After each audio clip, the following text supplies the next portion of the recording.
Srinivas, while you are doing that, a quick question. Please. Couple of session backs, uh, you said, I mean, you will be sharing some link or document where we can download a virtual machine so that we can configure everything, the cluster and other stuff.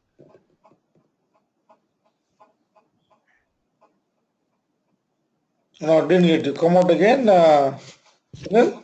No, I was asking for an environment, right, where we can practically set up the cluster and install everything ourselves. You said there is an way where we can get the virtual machine and using that we can set up the cluster. You mean it's a fully distributed mode? No, no, no. Like right now, the current one, whatever we are using, it is already having a Cloudera manager and cluster is already, pseudo cluster is already available, right? Yeah, yeah, yeah. So when I asked, is there any other possibility for us to install the cluster? I mean, set up the cluster. You said we can do that by Ah, just okay, okay. Okay, got your point. I mean, yes, specifically setting up CentOS and on the top, using the services, right? I mean, setting up on your own. Manual yes, setup of your services, if I'm not wrong. Is that true? yes, yes, yes, Srinivas. Yeah, yeah. I'll I'll send it to you, Sunil, probably today because Okay, I may not be having my Monday session. So today, tomorrow, I'll find out some time.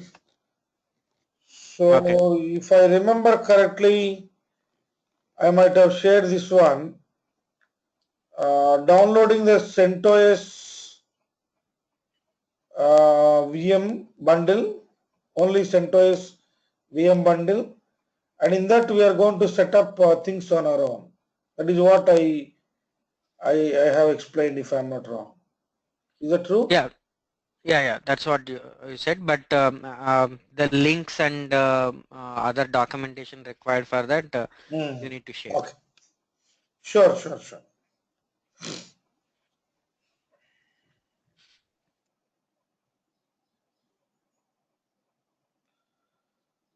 So you see the the point that is been mentioned here.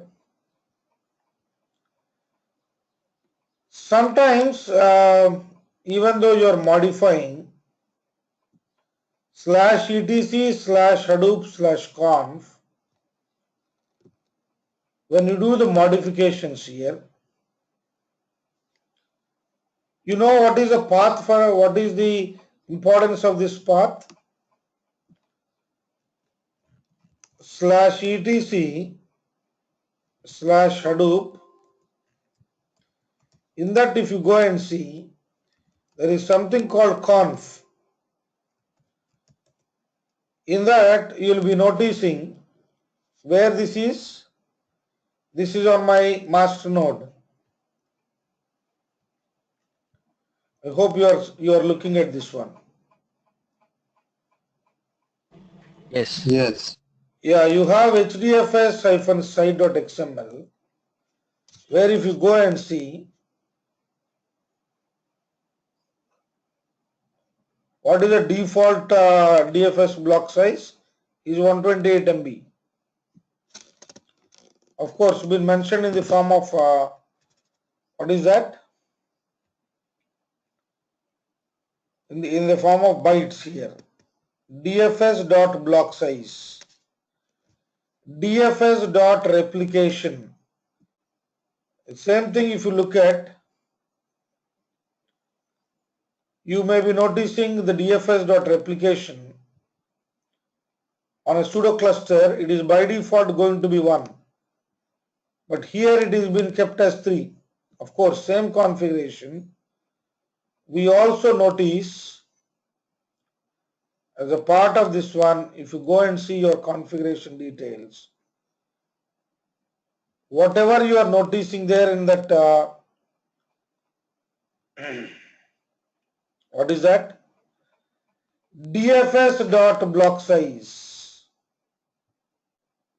DFS dot block size. You notice that is 128 MB. Same we are seeing here, DFS dot block size, but it is the value has been given in the form of, that is where it is given very next to this one, 128 MB, and the default replication factor DFS dot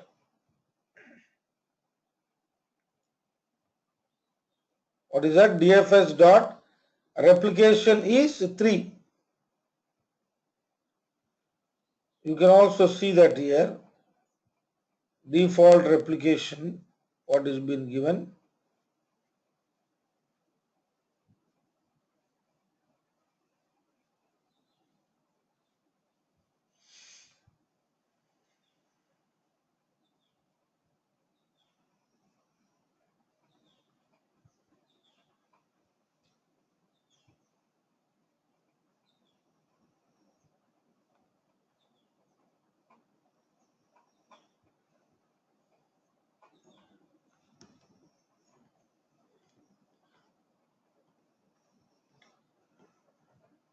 But the point that needs to be noticed here, why we are discussing this one,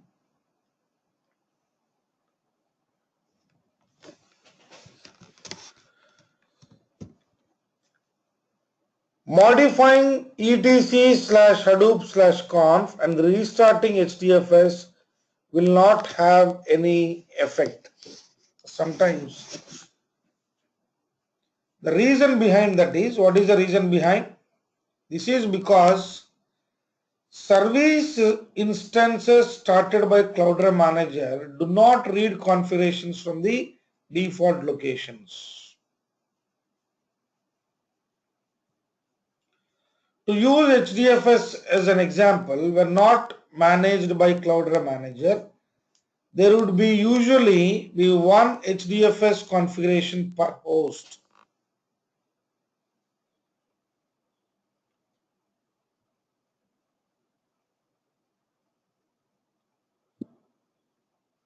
Are you following this point? Yes, Srinivas.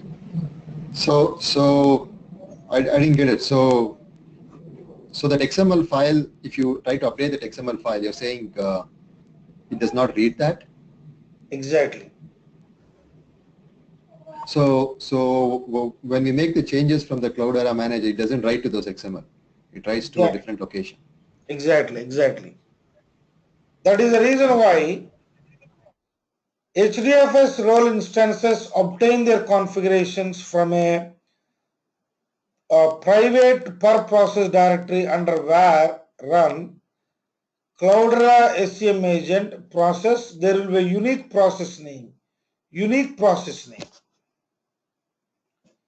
Given each process its own private execution and configuration environment allows Cloudera Manager to control each process independently.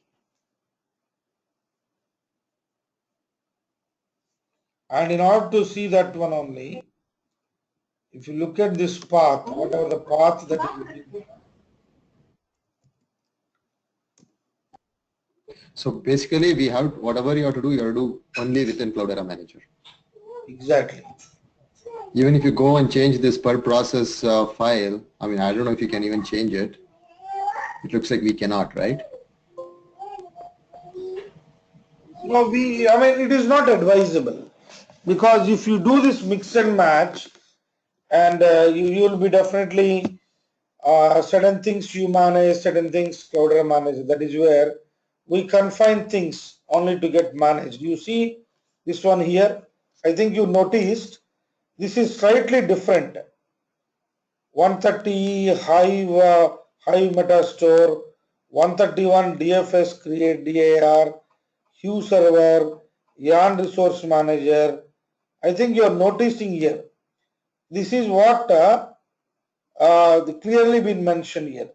Each process its own private execution and configuration environment. I think you are seeing that one here very clearly.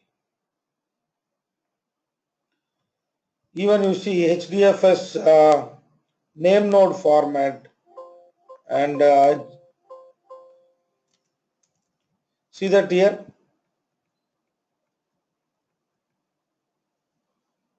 HDFS name node,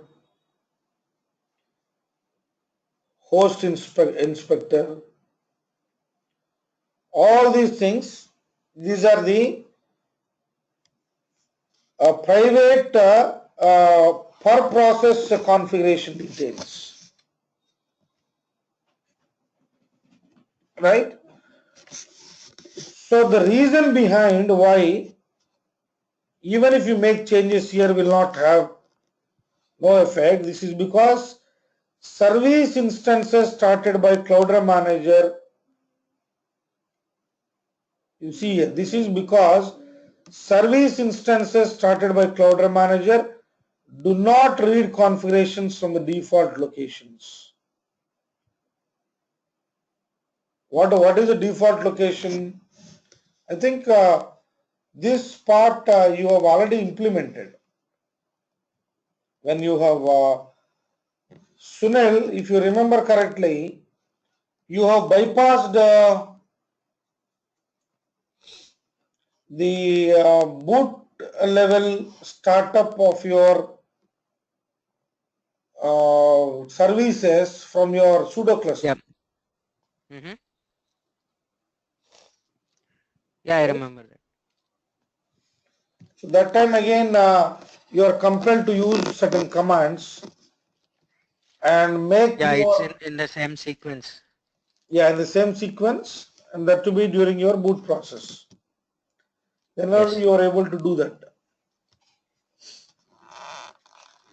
Because when you do that, those services are going away from the hands of your Cloudera manager.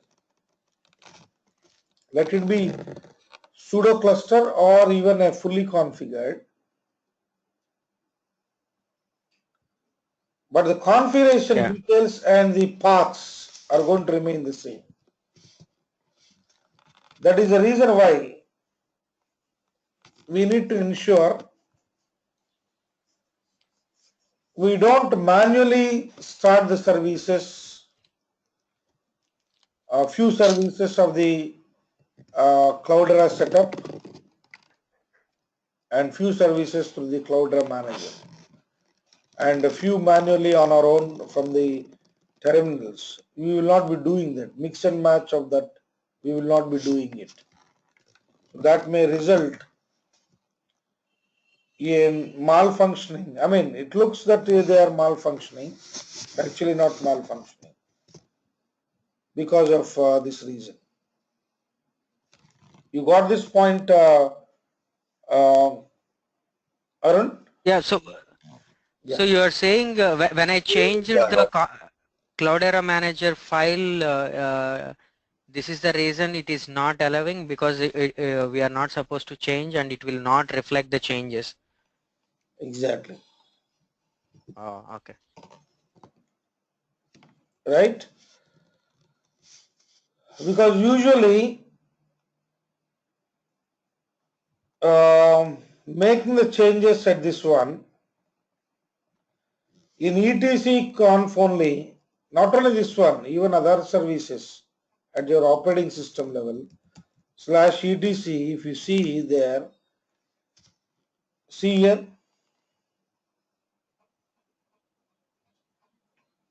for how many services the configurations are located here. For all the configurations are located here only. GrubConf you have here only, Hive Edge Catalog, HBase Solar, Hadoop, Impala, your initd, for all things, your resolve conf, all configuration stuff present here only, this slash etc directory. Your yum configuration also is present here only. Yum install you will be saying, right? While installing the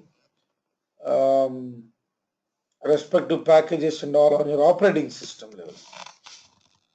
Repository configurations and all available here on in your etc.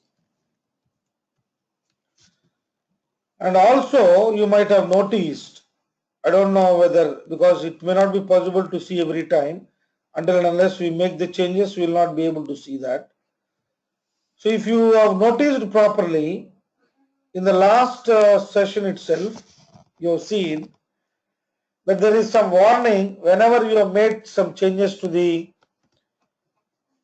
respective service, making some property changes.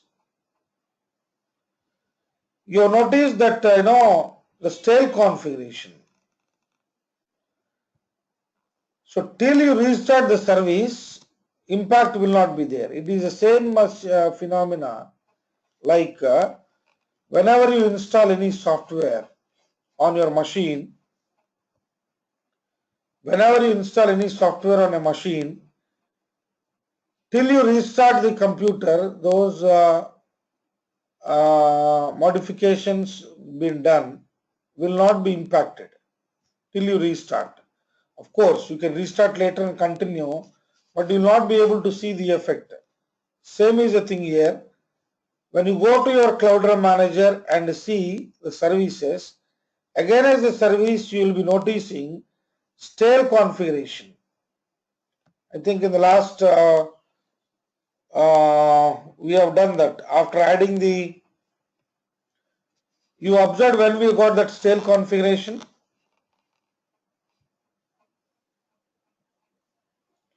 Only after restarting the service, that stale configuration is been fixed. You noticed when?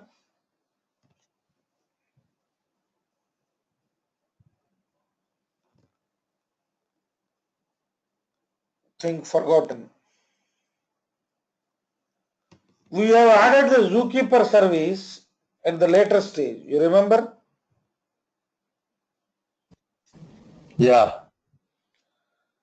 So after adding the Zookeeper service, we have made the changes, right? I have shown you where you made the changes. We have gone to HDFS.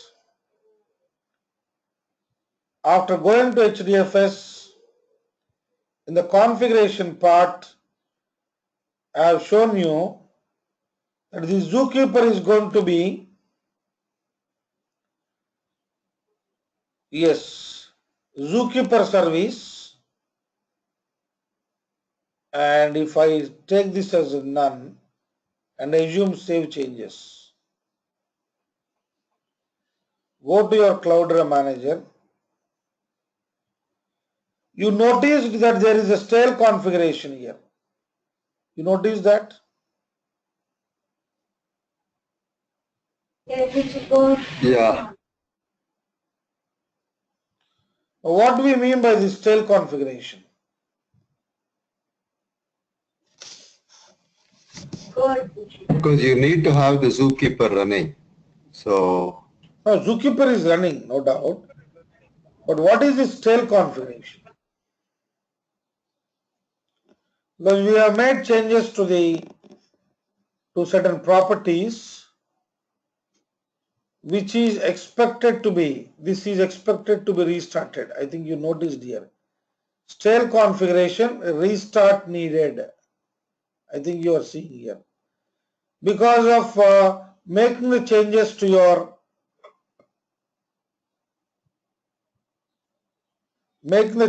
your configuration, you are expected to redeploy the client configuration. Why? I am not making Zookeeper service as a high availability aspect for your HDFS. That is the reason why I need to redeploy this particular service, right? HDFS service. Of course, we will not be doing that anyhow here. But I am just showing you. Earlier there was no there was no issue. But now the stale configuration has been detected and restart is needed. That is what it is saying. I think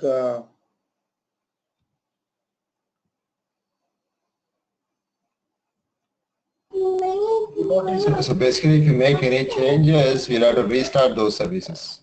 not every time. That is the reason why we are bringing this aspect called stale configuration.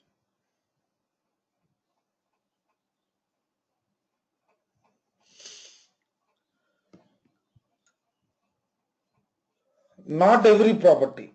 You see here itself you notice that whenever you made changes, not to every property. That is what I am trying to bring it to your notice. Not to every property. You can see that if you go to your cluster, now go on. What is that?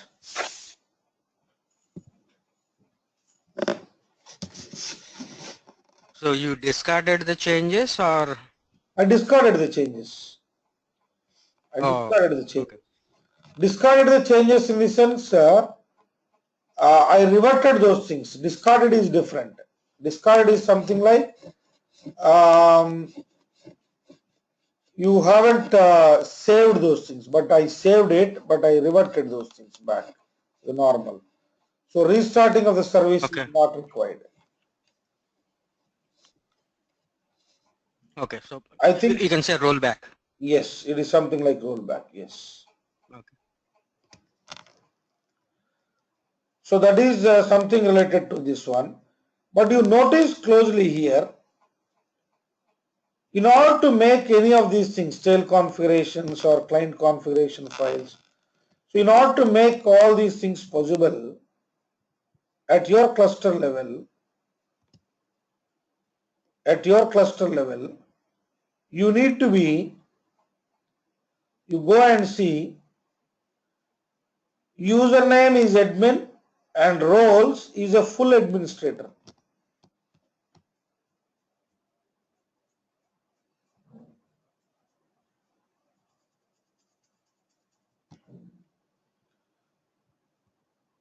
And you also might have noticed here that in order to perform certain operations at the cluster level, you need to have those privileges.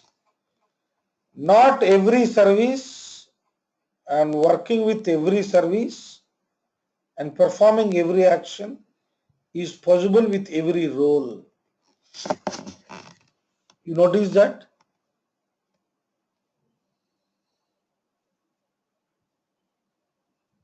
Yes, Srinivas. So it is good to know, and please hear, these are only Cloudera Manager roles, not your Hadoop roles. You need to remember that. And if you go to a different bundle, you may be having different roles there, not the same, because these are not linked with your Hadoop components. These are linked with your Cloudera Manager. So you cannot expect the similar kind of roles.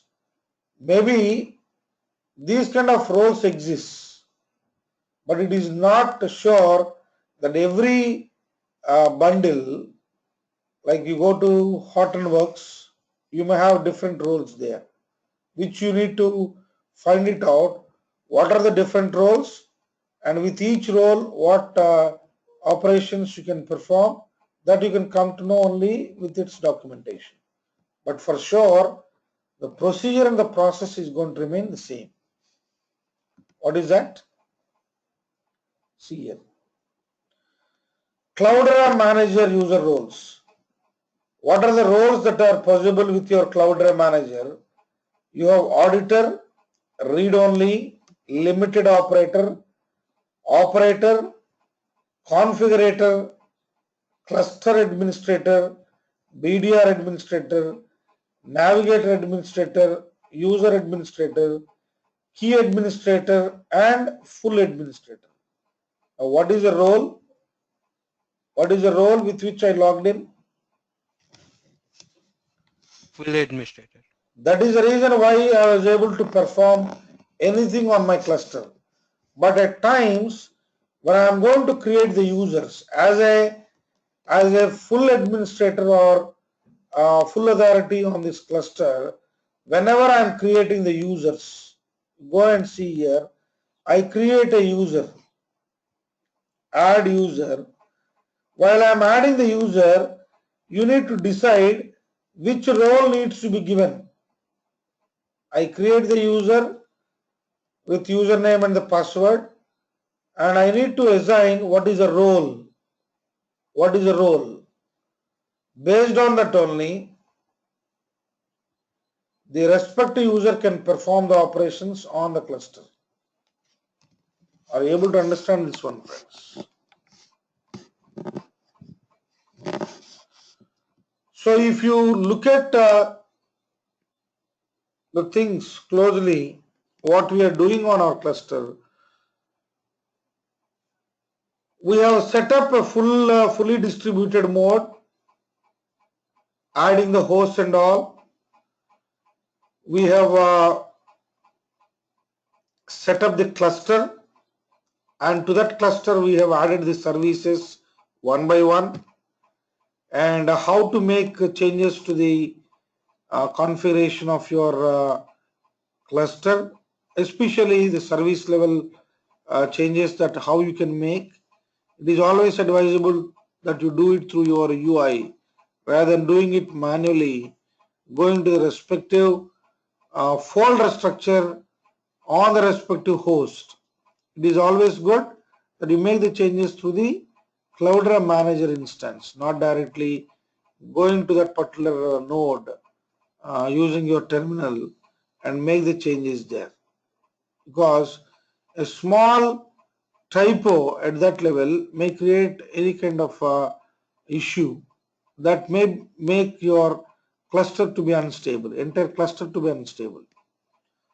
So that is why you make all the changes there. Now, as a continuation to that one, we are understanding what we mean by stale configuration and what roles and responsibilities associated with each user depending on the creation that we are trying to observe. So look at this one. So Srinivas, one question. Sorry to interrupt. Yeah. So that fully administrator, is there any restriction or limitation, like how many users can get full administrator role? No. We can have. So we can have n numbers. I mean, we can have. Usually we will not do that. I mean, as a measure, but if required, can be done. That's not a problem. You can create here. You want, you can see. You can go to the users. One second.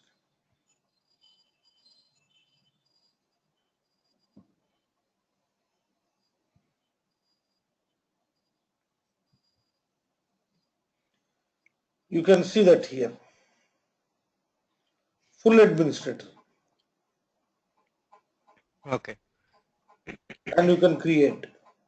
Because already you are in the full administrator role, you can create one more full administrator. That's not a problem. Okay. Maybe I can create with something called Sunil, and the password is also Sunil, and I say okay. You see that here? Yeah. Role is a full administrator. You can create that. That's not a problem. Okay. Okay. So not only this one, you can after creating the user also, you can change it. That is not a problem.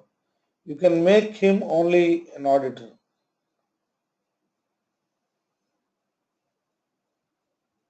You see that here?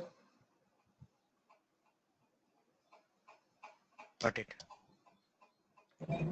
So these are Cloudera users, not on the Unix level, right? Come out again, Arun. This is on the HDFS user. It is not a Unix user. So CentOS, Arun, you mean to say CentOS user? Yeah. Sorry. Yeah, CentOS user. No relation with that user anymore. When you are working here, I got your point. Those will be created only when you are adding services to your cluster by the process that are getting initiated on the respective nodes of the cluster. We will not be creating. I got your point, Arun. Correct me if I am wrong. Sudo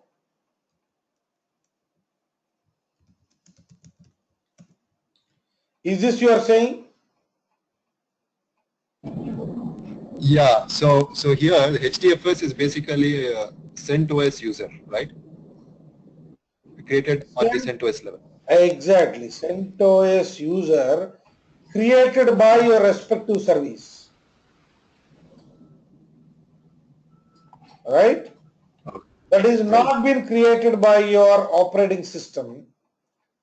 I mean, that is not been created by someone. I mean, that is not been created, I can say like this, that is not been created by the system admin. Because usually who creates the users and all on this machine? So the Linux admin would create the users for the box, right? Yes. And then we would go in and create users that can actually use the Cloudera Manager service. Exactly. That is the reason why I think you might have noticed we need the root access to set up all these things. At the time of adding the host and all, we have specified the user is root and accepts the same password what is been mentioned. And because we have got the root access to all the hosts that we are adding to the cluster, using that root privilege, we can create any kind of user on this one. As a part of that only, they created the user called HDFS, and with that HDFS user only, they might have set up various roles as a part of that service. You have roles, right, as part of that service.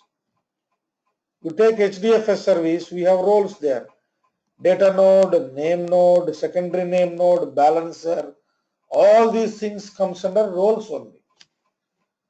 So different roles can be set up as part of that particular service and can be monitored only when the user is created for that particular service, right? So those users are the one which are created by the Cloudera manager as part of the cluster setup process. But whatever been created, root and all what we are using now, those are all created by the Linux admin. When you created your operating system and made the access and all. What the users we are seeing here, these are the Cloudera manager users. So no relationship exists between these two types of users. Only relation is their users. Users to manage your Cloudera cluster, users to work with your operating system. So both will have a lot of similarities in terms of the permissions and all that stuff, roles and responsibilities, but the users are different. The HDFS user at that level is different from that of the, that is why when you see that here, you don't have any roles what you have noticed as part of your CentOS. HDFS user, your MapReduce, your Flume user. So all those users at your CentOS level. But these are the users at your Cloudera manager level.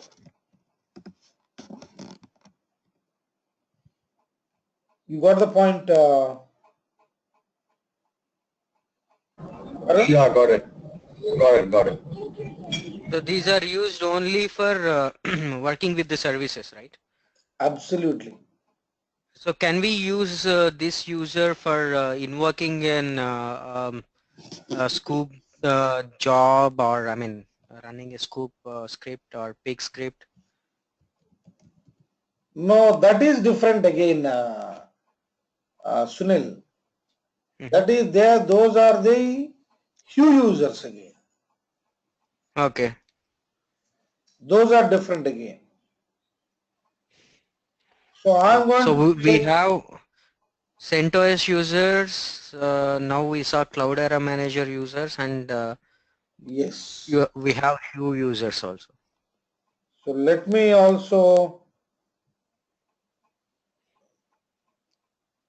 make you to understand there. You go to Hue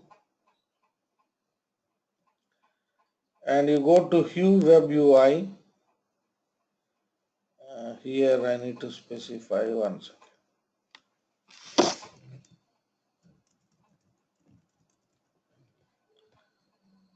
Um, 192.168.159.40.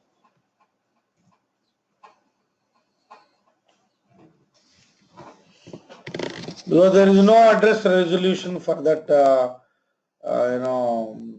domain what we created. I think it is Cloudera, if I'm not wrong.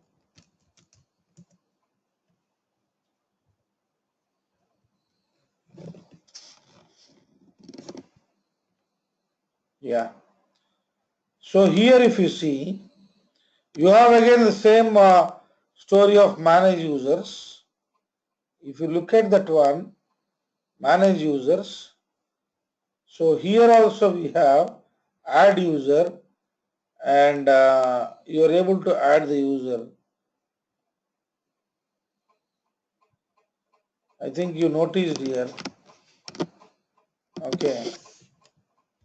Demo user, maybe demo, and say next year. You specify the first name and all that stuff, and without that also not a problem. And here you are only specifying super user status or not. So based on this one, you are able to get the access to access all these things. So this is all at the development level, I mean your Hue level. Hadoop user experience level. These are at your Hadoop user experience level. You can create groups and make, or assign the users to the respective group, and make them to access the services as part of your Hadoop user experience. These users are different from your Cloudera manager users.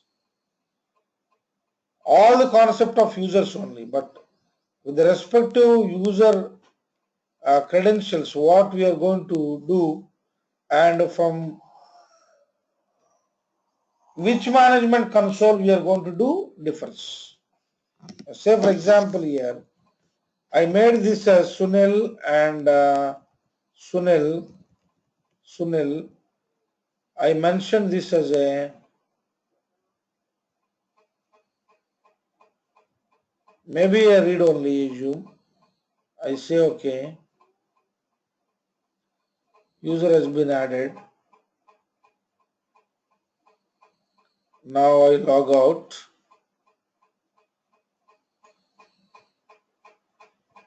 and I log in as Sunil and Sunil.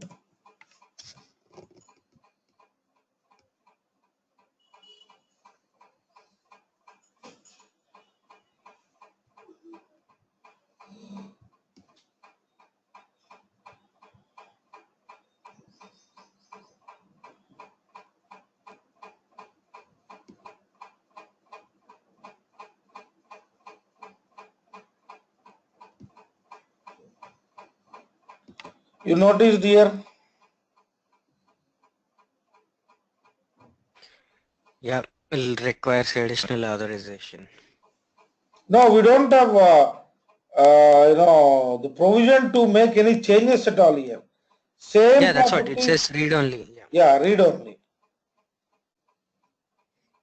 Because the same properties you might have noticed when I logged in as a full administrator, I have got the chance to make the changes to these properties using my text boxes and all. But that is not possible with my read only role that is been. So you go and see here my profile. It is only Read and only. last successful login was never, because we haven't logged in any time before, and you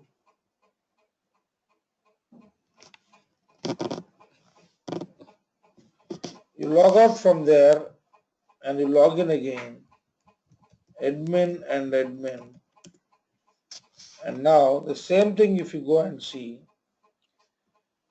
the same aspect, I'm going to the same HDFS again, and I'm going to the same configuration again.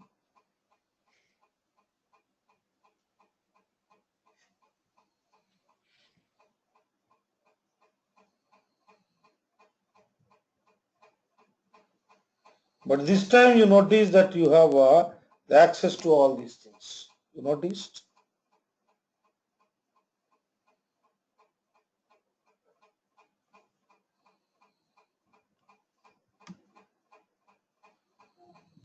So I think you got the understanding. That is the reason why we need to at least go through. Don't remember, don't by heart. Are you following with me, friends?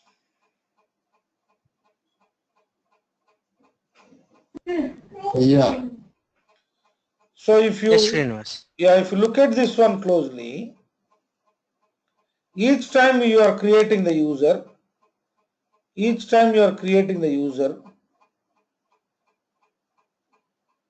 are compelled to give a specific role, and what each role, why this is being specifically focused is in order to make client configuration files, assume. So minimum role required is configurator. So everywhere we have that. Minimum required role is configurator. So in order to perform every action at your cluster level, you need to have a specific role assigned. So I advise you to go through the roles that are there here, friends. You have an auditor role,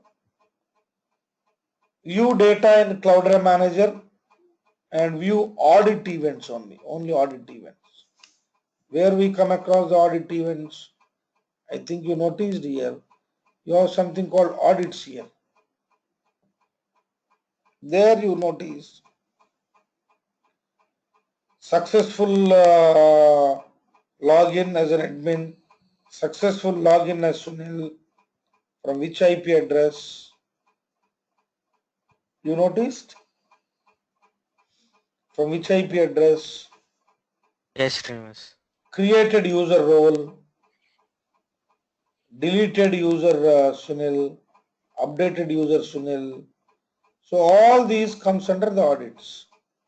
So here if you see each role, the auditor role you have, read only, view data in Cloudera Manager, view service and monitoring information. View service and monitoring information. I think you are seeing that one. And limited operator. View data in Cloudera Manager, view service and monitoring information, decommission host.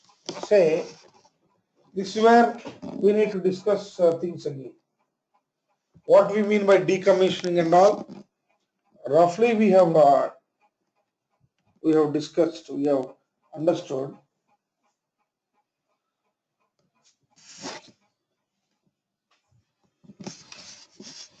But if you need to precisely understand,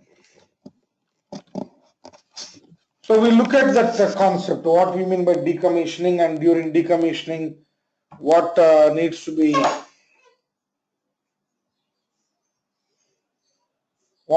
taken into consideration. Those things we can see at the a bit later.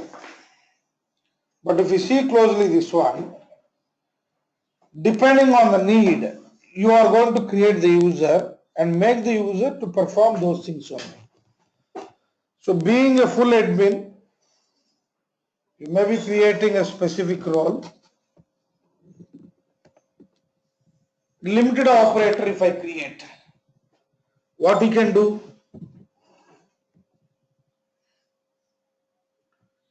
He can only decommission the host. He may not be able to do anything other than that. Right? If it is a case of operator, start, stop, restart cluster services, except the Cloudera management service, decommission, recommission the host. So those things can be done.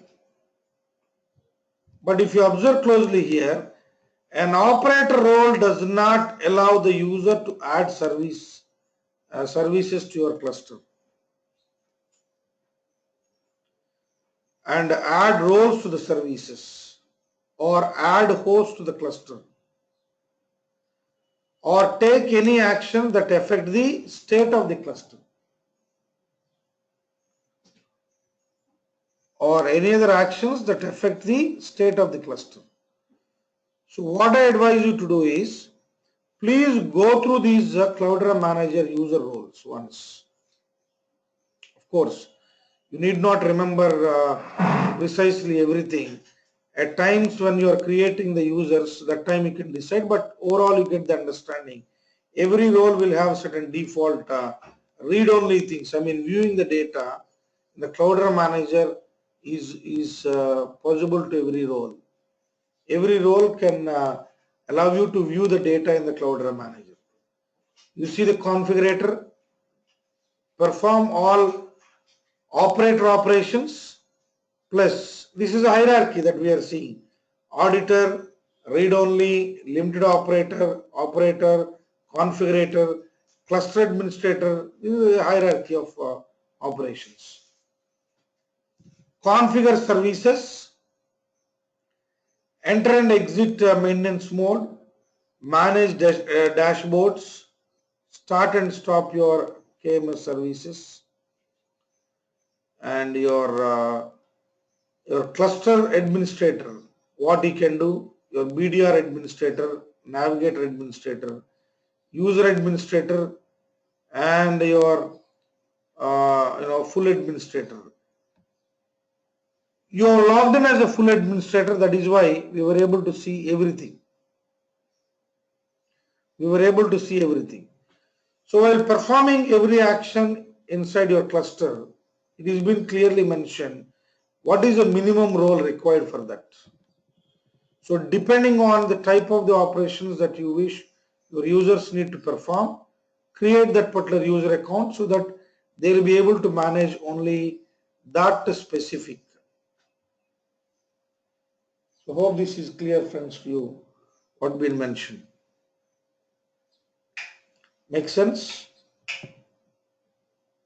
Yeah. So, Srinivas, can you show me the difference between full administrator and user administrator? So full administrator and user administrator. View service and monitoring information.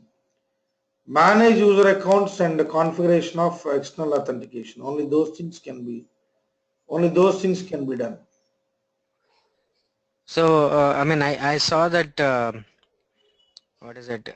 We can remove a full administrator using user administrator. So we can we add an full administrator? No, didn't get you. Come out again.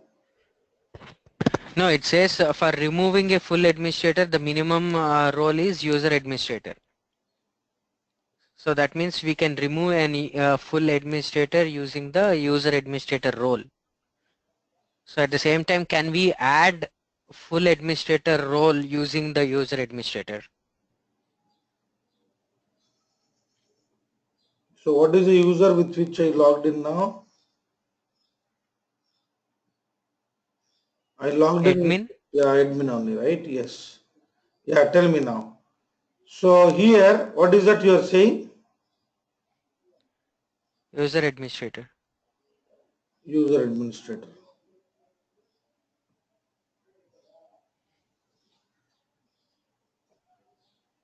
Yeah.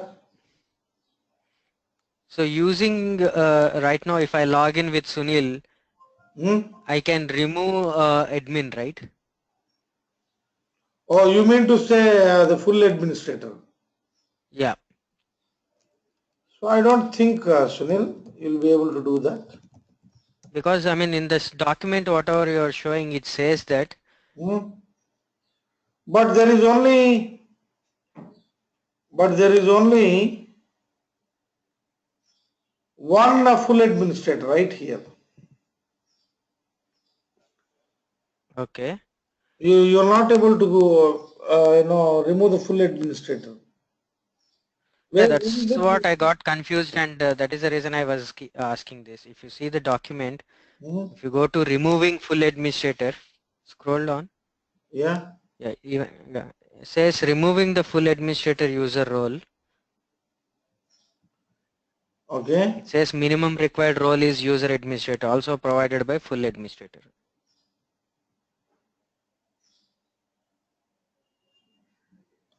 You also see here. You can remove it as long as you have at least one remaining user account with user administrator privileges. But we need to have at least one full administrator, right? Yeah, that's true. But this statement again, whatever you are highlighting, that says one user administrator. So Sunil is already user administrator. Now it should allow me to remove admin ID, but that is not the case. I think, You got what I'm saying? yeah, I got your point. I got your point. But I So think, in that case, it should say remaining user account with one full administrator privileges. That should be the case. but for sure, forget about this one, but when we see this one clearly, it is not allowing me to create, delete this user at all. You noticed here, you logged in Yeah, as yeah, the I user noticed. administrator only, but you are not able to delete this at all. You're not able to delete that. Because if you delete this one, the maximum permissible for this cluster is now only user administrator. Yeah. So then you will be having the challenge, right? Can And we add administrator, I mean full administrator using Sunil? Can you add an user now? or you want to add the user now?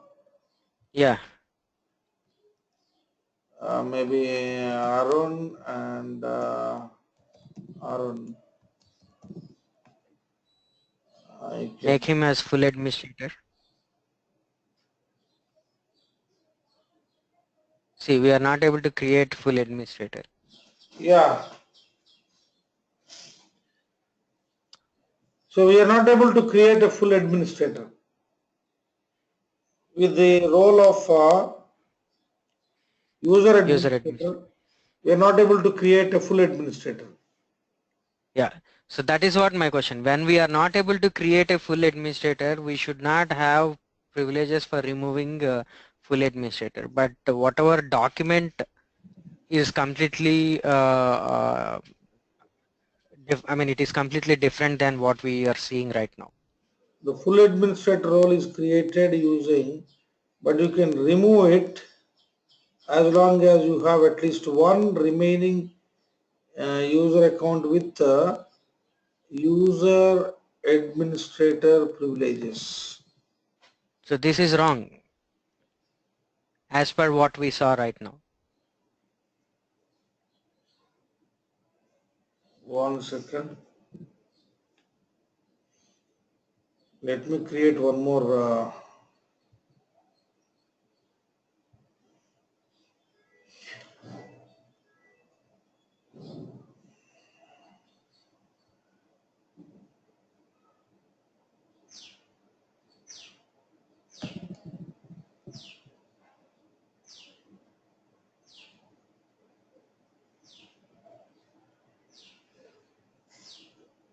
You can remove it, removing the full administrator role. To remove the full administrator user role, perform the following steps. Add at least one user account with user administrator privileges to ensure that at least one such user account already exists. Okay. So ensure that there is only a single user account with, okay, that is also there. While logged in as a single remaining full administrator user, select your own user account, either delete one second.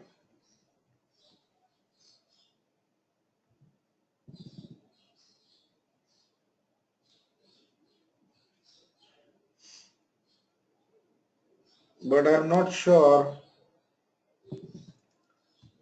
admin and admin.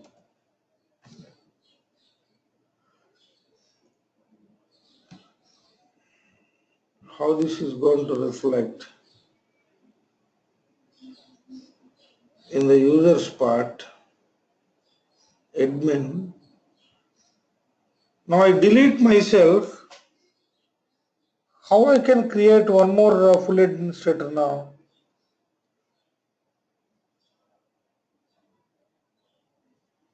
Yeah, only full administrator can create full administrator. This doesn't make any sense. No.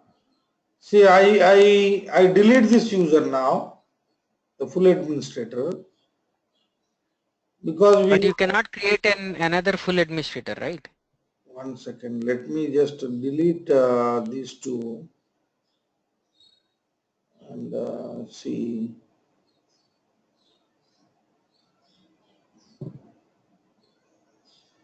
Now we are not able to even do that. Yeah. Now we are not able to even do that. So to certain extent, this is fine. So to remove the Yeah. full administrator user role, while logged in as a single remaining full administrator user, while logged in as a single remaining full administrator user, select your own user account, either delete or assign it to a new user role, provided we have at least one user account with user administrator privileges to ensure that at least one such user account already exists. But this is somewhat, I don't understand here. If the user, Yeah. creates, if the user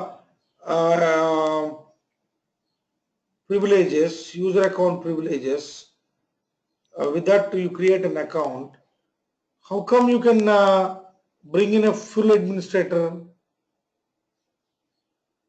You will not be able to bring the full administrator, right? Yeah, that's true. Manage user accounts. Oh, okay.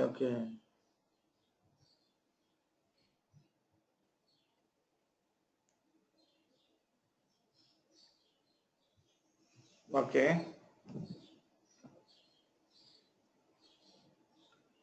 View service and monitoring information. Manage user accounts and the configuration of external authentication. So manage user accounts. Now I create a new user with Sunil, and now this is like a user administrator issue.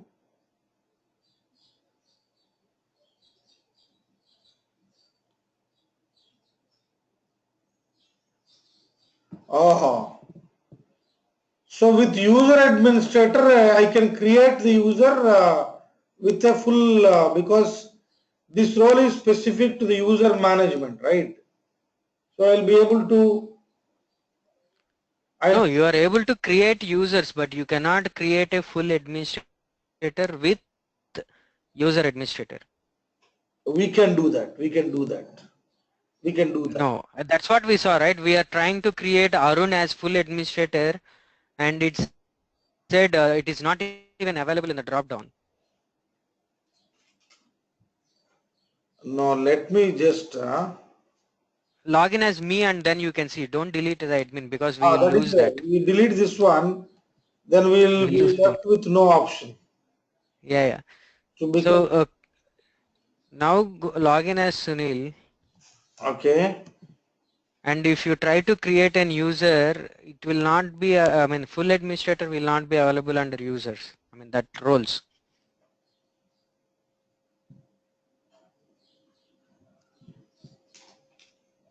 Then how come the user administrator role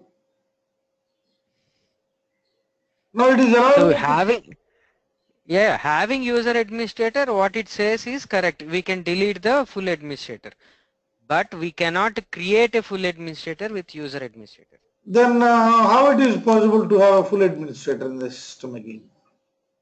Yeah, that is what I'm asking. And that is the question I got doubt. I want to see how it is. Oh, maybe we need to have one more look at that because these roles I see slightly. I mean, especially these two roles only. I see, there is an ambiguity. But we delete the full administrator and try to do that one. Maybe we can again reinitiate that. That's not a problem. But we need to have all the users in place so that we'll be able to do the other things also. Not taking the risk of this one, but cluster administrator also we create one, manage user accounts and all. So let me see the cluster So administrator. here in cluster administrator, it says manage full administrator accounts. So that is where I am thinking now. So in order to make this possible, so we need to have different roles in existence. Then only we can go and delete the full administrator. So that at Oh, least later on, when I log in with, let me see that once. yeah, can you create Arun as Yes, yes, cluster administrator? cluster administrator. If we were able to create a full administrator using cluster administrator, then I think yes, we were able to achieve that one. Yeah. So using user administrator, you can change someone to cluster administrator and then create a full administrator. Yes. Or directly you log in as a cluster administrator and create a full administrator. Yeah, So here we don't have user administration at all. The cluster this is strange. administration doesn't have user administration at all. Can you see security? No, no, no way. It's all related to this one and enable your Kerberos and all. Then this is strange. I mean, we don't have. It says manage full administrator account. That's what it says. If you see the document, also it will say that. Mm,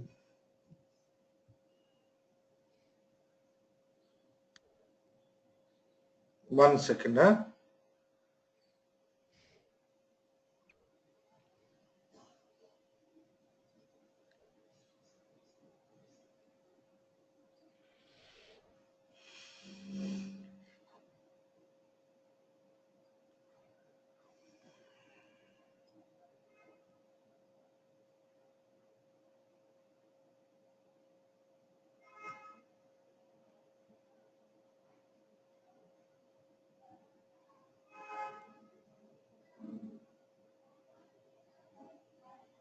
Please allow me. So now, Sunil, I feel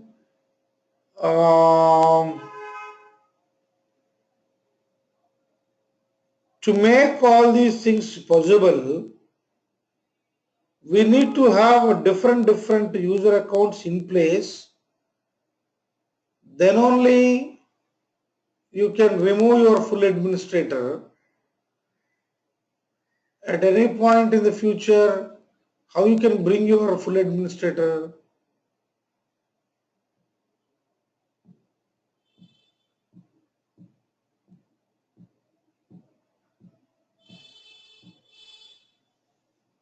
Even this user administrator manage user accounts. We don't have the possibility of managing the user accounts here. We made this as a user administrator only, right? I didn't notice this because Aaron is cluster administrator. the user administrator, with user administrator, okay, let me log in with Sunil.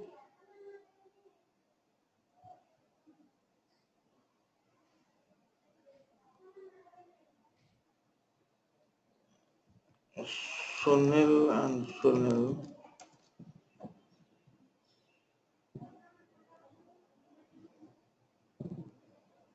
And user administrator only.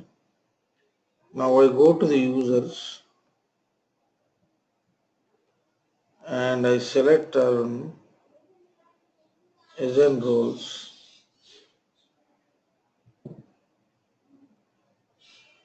We don't have a full administrator here.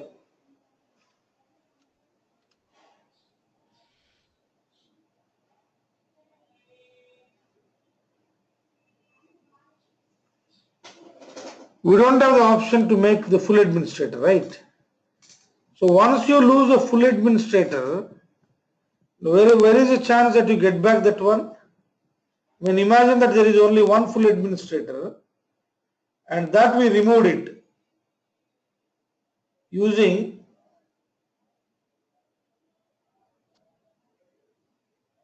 oh, this is a bit strange. There should be an option. I don't know. That's what I'm trying to find out. We'll figure it Because out, Sunil. yeah, We'll figure it out. Let me make a note on this one because we don't usually work at that precise um, because usually these clusters and all been managed by one. You will not have that level of hierarchy. They might have provided this one because usually the cluster sizes itself will be ranging between 5 to 10 nodes, 12 nodes, 20 nodes and all. So you will not have full band. Usually the same admin is going to perform all the activities. He himself is going to be the full administrator and perform all the operations almost. But this you see only in the large clusters where you have hundreds, thousands of nodes where we have multiple administrators, not just one. And those administrators will be performing only those specific tasks, not beyond. So this is yeah, definitely a that key element that needs to be identified. Yeah, let me make a yeah, note on it. that part, whatever you said, I agree. Yeah, that's true. But full administrator, based on that statement, what you showed, right? That was Yeah, like that is, not clear to me. That's the reason I raised it. yeah, true. But working with full admin at cluster so that I can yeah we'll work on that one, Sunil. So I have noted it down. So we'll work on it. Okay, thanks. This is the very important this thing. Yeah, good, appreciable. So the next aspect that I thought of bringing it to your notice is decommissioning of the hosts. I think some of you has raised this one in the last session, if I'm not wrong. I don't know. Yeah, I asked that question where, I had to decommission some hosts after adding new hosts. Yeah. I think you only raised that one. Yeah, Aaron. So look at this. You cannot decommission a data node or a host with a data node if the number of data nodes equal the replication factor of any file stored in HDFS. So what do you get from this point? Yeah, so basically if I have 4 data nodes and if my replication is 4, I cannot decommission a data node unless I add another one.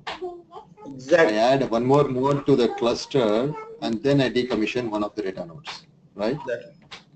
So even if you decommission that one, the data node will be decommissioned, but the decommission process will not complete. The decommission process will not be completed.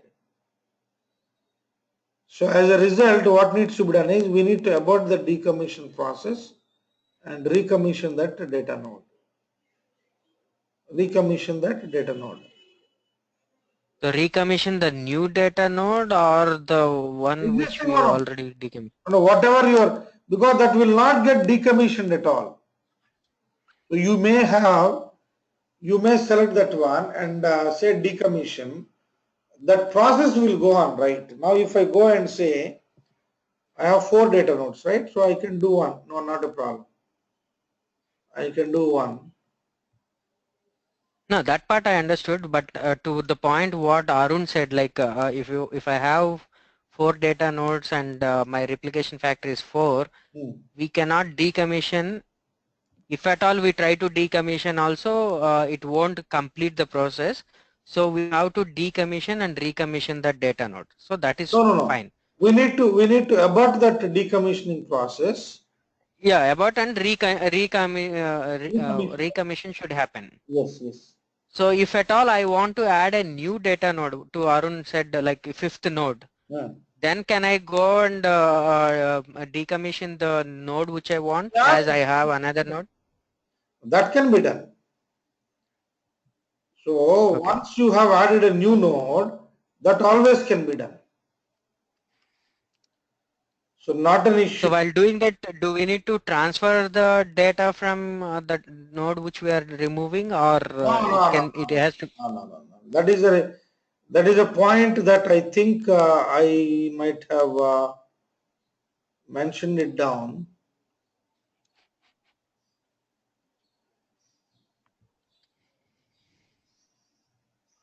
Yeah, look at this one. When a data node is decommissioned, the name node ensures that every block from data node will still be available across the cluster as dictated by the replication factor. So the decommission process will take care of that by making it available. When you make the node to get decommissioned, what happens is the name node will take the responsibility of replicating the blocks on the other nodes of the cluster so that the replication factor is being consistently maintained.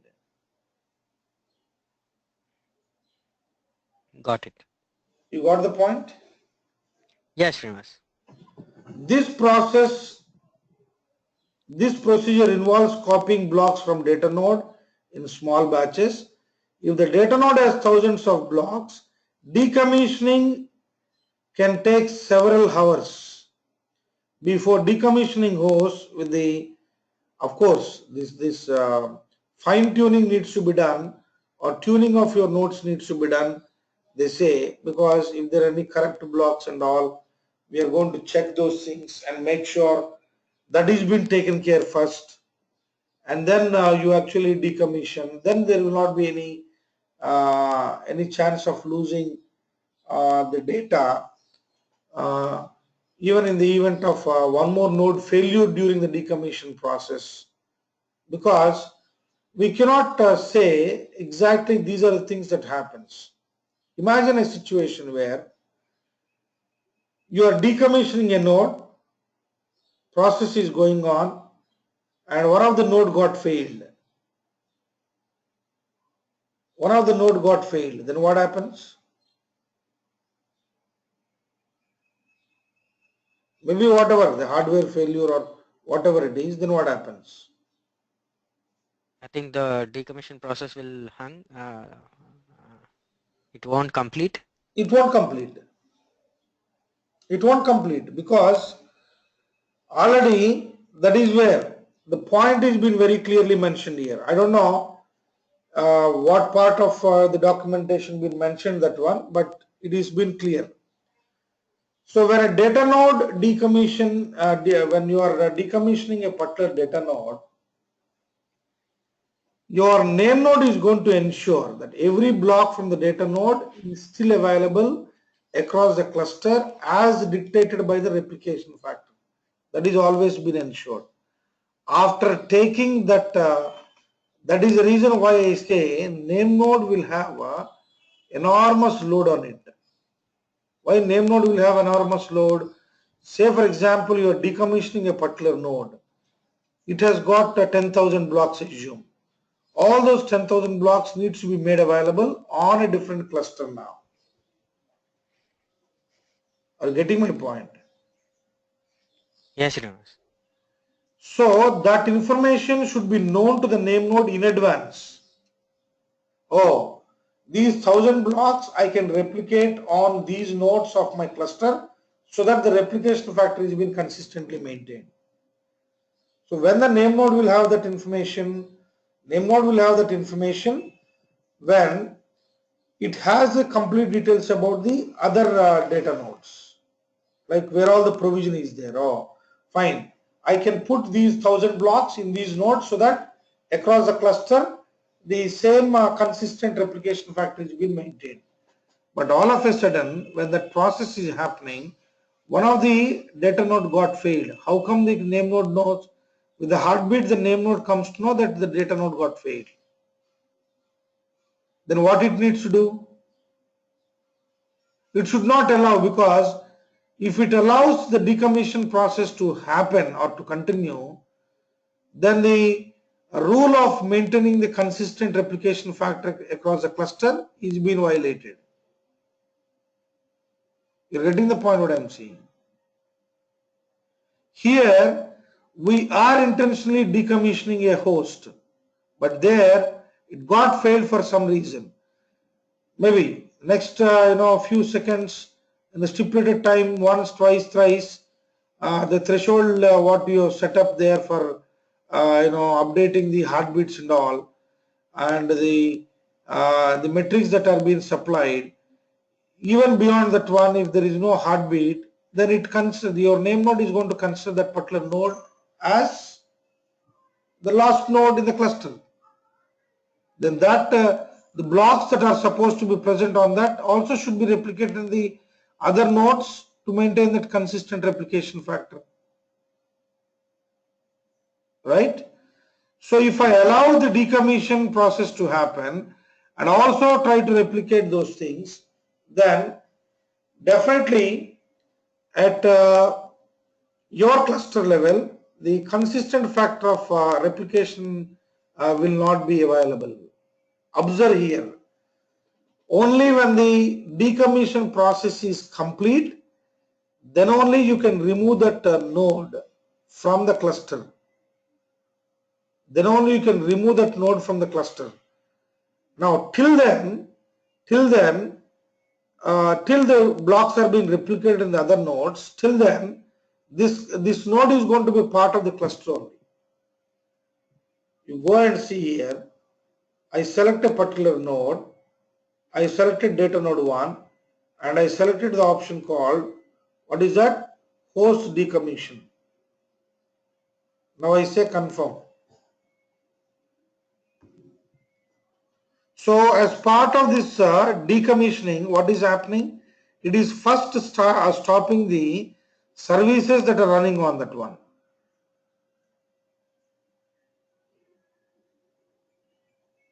Are you getting the point what I'm saying here? And then decommissioning of your yarn, and then decommissioning of your HDFS. then only you are able to remove that node from the cluster.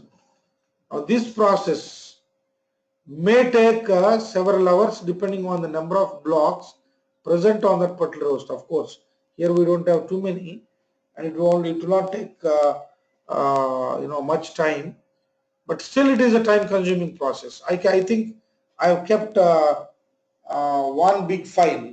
Yes. What is that?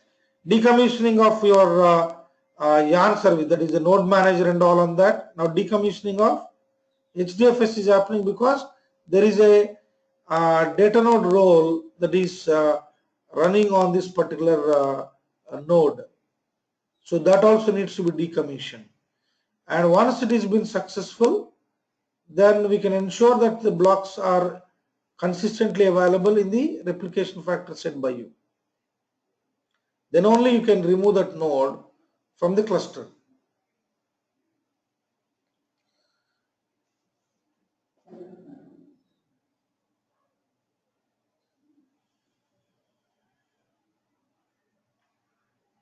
You can notice that here. So skipping this command because no roles require decommissioning. That is the reason why intentionally I am doing it on my data node 1. I think it doesn't have flume and all. I think I have set up on my other thing. So not to have any issue, I am only decommissioning my data node 1.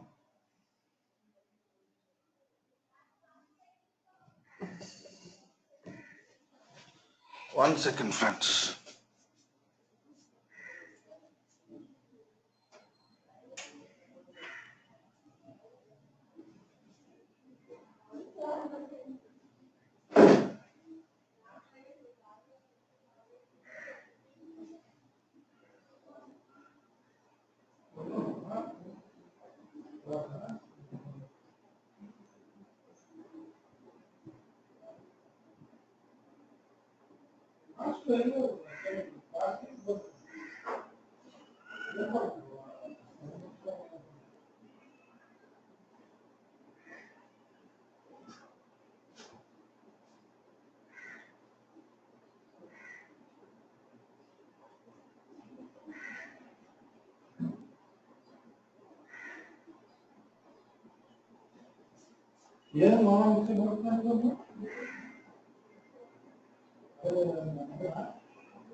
Yeah, this itself it doesn't have much data at all, but this itself is taking, see how much time in order to decommission your HDFS. Decommissioning of CR, adding data node host to decommission list, refreshing the name node, waiting for decommissioning to finish, marking the roles as decommissioned, stopping data node roles, all been done. Then only it is available for, now you can see what happened to mine. What is that?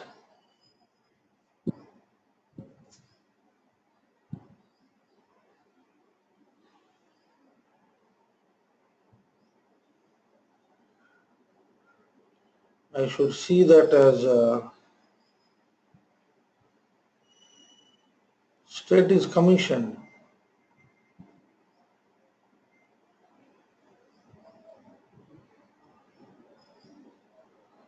Data node 1 only we did, right? Yes. Oh, okay. Yes.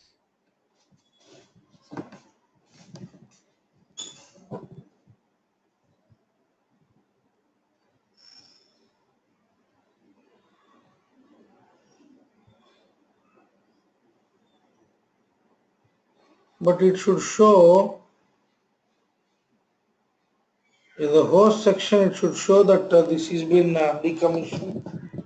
Yeah. That didn't got refreshed. So you see that one here, the data node 1 got decommissioned.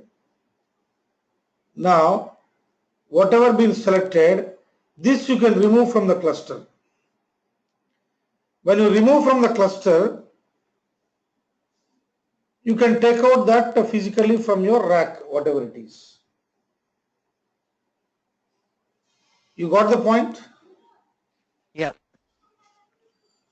So you want, you can recommission the same thing, recommission this one, specifying what so that it can be made available to the name node. You can see that one here. When you are doing your recommission process, what is happening, have a look at that one. Right? Now see,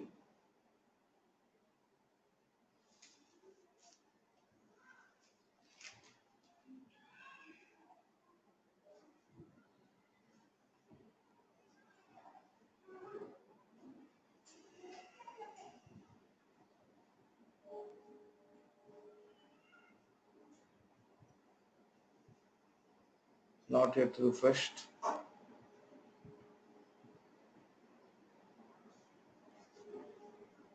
So as there is nothing available, so the recommission went pretty quickly, right? Exactly. Now, you see here, we need to start the roles on that host.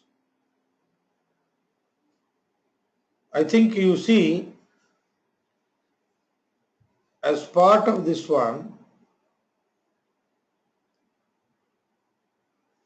it is again commissioned back. You notice that? But if you observe closely, still the roles are not being started on that. Still the roles are not being started on that. That is where we select that. And what roles are there? Start roles on the host. When we say confirm, then I think you see here execute command start on service HDFS.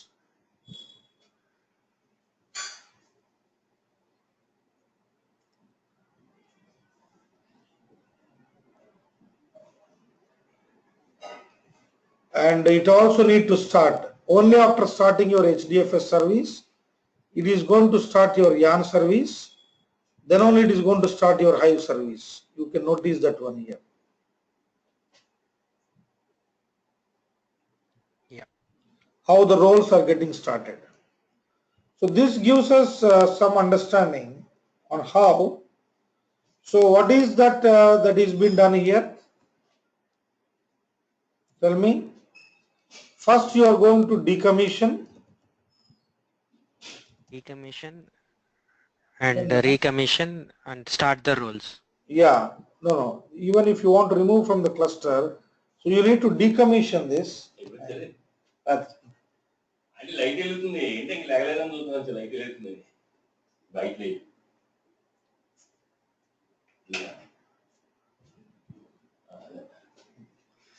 So you need to decommission that one, and after decommission is been done, then you can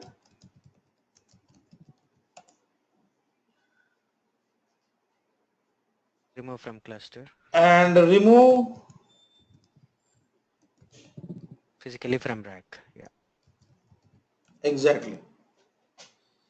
So in the same process, because this is the reverse process of what we have done earlier. What is that we have done? Assign or keep the machine in the rack. So then obviously what will be IP is assigned, right? And then what is that? Identify in the cluster and deploy necessary configuration, right? And whatever you want, the roles, services, as part of the services roles, you can deploy onto that particular host. You got that point? Yeah. So in the reverse mode we are doing now, we are decommissioning. So that time there is no concept of commissioning and all. By default you bring the host into the cluster and you deploy all the configuration needed onto that one, and you can start services. As part of that, the roles are automatically being started. Now if you go back and see here, now on this you should see all the roles on the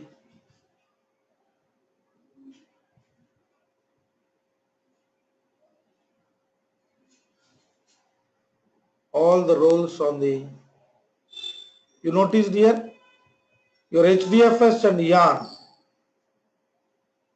they are now, of course, gateway. Now it is not active. That is the reason why you are not seeing that. Even the balancer role also will not be active. Only when that is in usage you will be seeing that. Otherwise it is there, but it is not in usage. Okay. So this is one thing that we need to understand, and that is what. So in order to make recommission, we have noticed how we can recommission, and after recommissioning is done, you need to start the roles on that particular host so that those services will be up and running on the respective host. Make sense? Yes, Yeah. Srinivas. So with this, if you are able to, recollect all the things, set up the cluster, both manual we have seen and through Cloudera Manager. But setup we have done only with the Cloudera Manager, but manual process also we have observed. There are common steps between both these, manual and your Cloudera Manager setup process. Okay. And after that, we have understood how we can add hosts to the cluster. How we can do that? How we can add the host to the cluster? You can see that here, add new host to the cluster, and I give the, I think you understand from where this process is going to start, right? You can bring in new hosts to the cluster, and those new hosts need not have the same hardware configuration what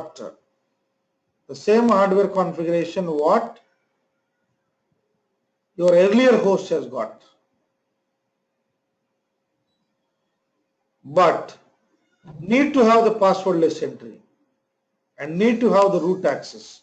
Those parameters will not change, and the similar firewall rules that are being set up and ports being allowed.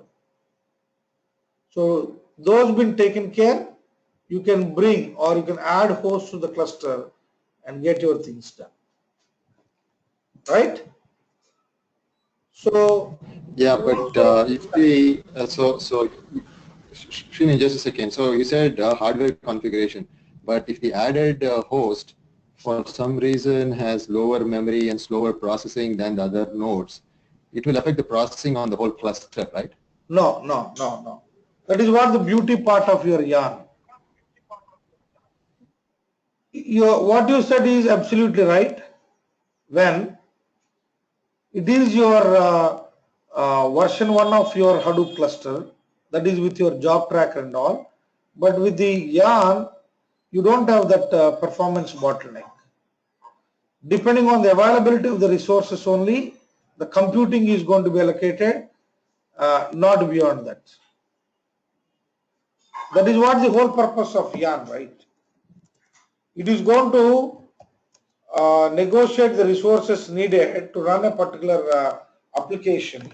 Those resources, I mean, to the extent of data locality, within the boundaries of data locality, it is going to make sure that the resources are being allocated on the same, and similarly the data distribution also going to happen on the respective nodes. Now, as you said, if there is a low computing power machine added to the existing cluster, then the process will not be impacted in any way, because the processing of the data that is present on that one can be taken care by the other nodes. The blocks that are present on that node, the processing can be taken care by the other nodes. Then we will not have any impact. You got the pointer? Yeah, I got it. Now, if it is my job tracker based, it is no more job tracker based, right?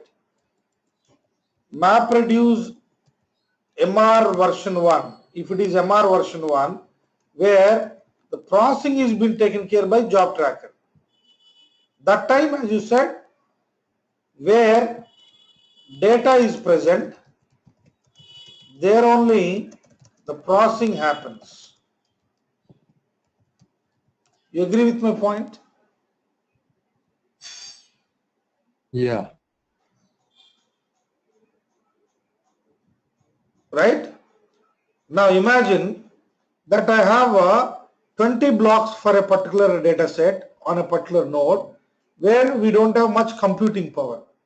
As you said, the processing will be affected. But when it comes to Yarn, it is not that story, right? Yarn will decide what resources are needed to run this application when we submit the application itself.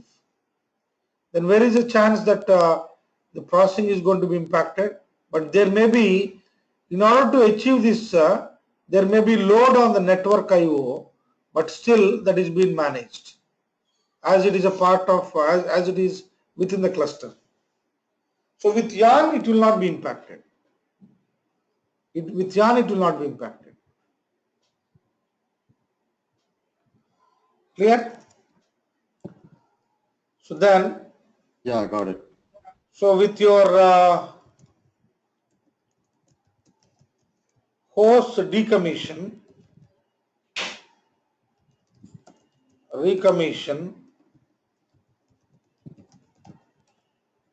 and then you have one more. What is that? This thing, removing the cluster, removing the node from the cluster, and physically we do it. Right? This is how we are doing. So this makes your life cycle of your cluster. Life cycle in the sense, we are talking in the context of the node. How we bring in a node, at times something goes wrong, how we carefully, because we are going to check the health status of your host. How you are going to check the health status of your host?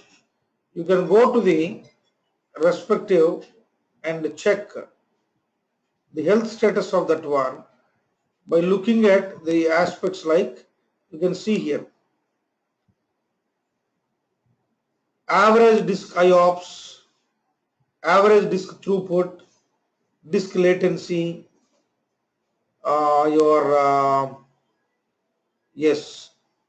the memory usage, the load average. So take all these things into consideration. Now something going wrong, you will be alerted, and thereby you make sure that is being decommissioned, that is being removed from the cluster, and you make the necessary arrangement before and bring in the new hosts into the cluster, then it will not be impacted in any way, right? So you can scale up your cluster by bringing in new hosts periodically. There will not be any issue at all. So I think with this, we were able to clearly do end-to-end activities in terms of the host. Now the next activities will be how you can fine-tune your services that are there on your respective hosts. I mean, fine-tuning your services means we go service by service now. How you fine-tune your HDFS, how you fine-tune your Hive and all, in the context of administration only, not in the context of development. That is different again. See, development level, I mean, allocating the resources and all, making the services to run as expected is all the responsibility of the administrator. But when you are submitting the job to the cluster, how many mappers need to run, sorry, how many reducers need to run in the background to get your job executed, that is all been taken care by the developer. So here you have performance tuning, we have two sections again. That needs to be done by the administrator and needs to be done by the developer, right? So we look at the performance tuning in the coming session, friends. And then we talk about the resource management. Then we talk about the backup and the disaster recovery. So that gives a decent overview of the entire cluster, in a phased manner. Make sense?